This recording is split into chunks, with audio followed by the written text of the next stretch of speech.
এই ঠিক আছে, ও তো অমনি রেখেছিল।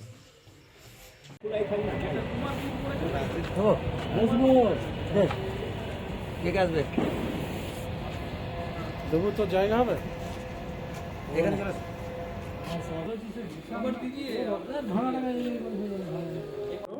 থেকে আমরা খবর পাই যে আমাদের আসানসোল বেল্টে দুজন ব্যক্তি প্যাঙ্গুলিন স্কেলস নিয়ে ডিলিংস করতে পারে আজকে। সেই খবর মারফত আমরা ঠিক নিজেদেরকে পজিশন করলাম। আমি আমার সব স্টাফকে ডাকলাম, এখানে ডেকে নিয়ে একটা প্ল্যান করা হলো যে ওরা প্রবাবল কোন জায়গাতে আসতে পারে। সেরকমভাবে আমরা আস্তে আস্তে লোকেশনটা ঠিক করে নিয়ে ডাব্লিউসিসির সাথে লোকেশন ঠিক করে নিয়ে আমরা অনন্যা কমপ্লেক্স সিস্টেমের অপোজিটে ওখানে ওদেরকে আমরা ধরলাম এসে নিয়ে। ঠিক আছে, টোটালটা কিন্তু থ্রু ফোন কল ট্যাপিংয়ের থ্রু দিয়ে হয়েছে এটা। এবং ওদেরকে হাতে নাতে আমরা ধরে ফেলি যখন ডিলিংস করছিল অন্য পাবলিকের সাথে। তো সেই অবস্থা ধরে নিয়ে ওদেরকে ওই হাতে নাতে আমরা প্যাঙ্গুলিন স্কেলস পাই এবং সেটা এখানে আমরা নিয়ে আসি, নিয়ে এসে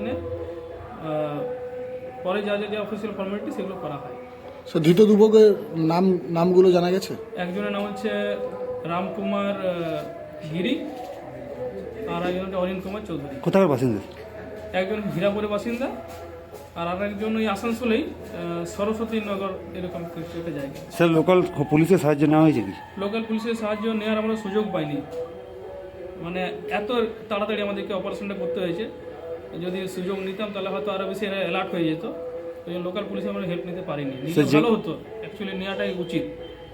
স্যার যেগুলো পাওয়া গেছে সেগুলো কি এখনও রয়েছে আপনাদের কাছে? হ্যাঁ, এখন আমাদের সিজে রয়েছে, ওটা সিজ করে নিয়ে আমরা সিল করে ফেলেছি। আচ্ছা, সে জীবন্ত অবস্থায় ছিল না মৃত অবস্থায়? মৃত অবস্থায় স্কেলস পাওয়া গেছে, যেটাকে লোকালি এরা ছিলকা বলে।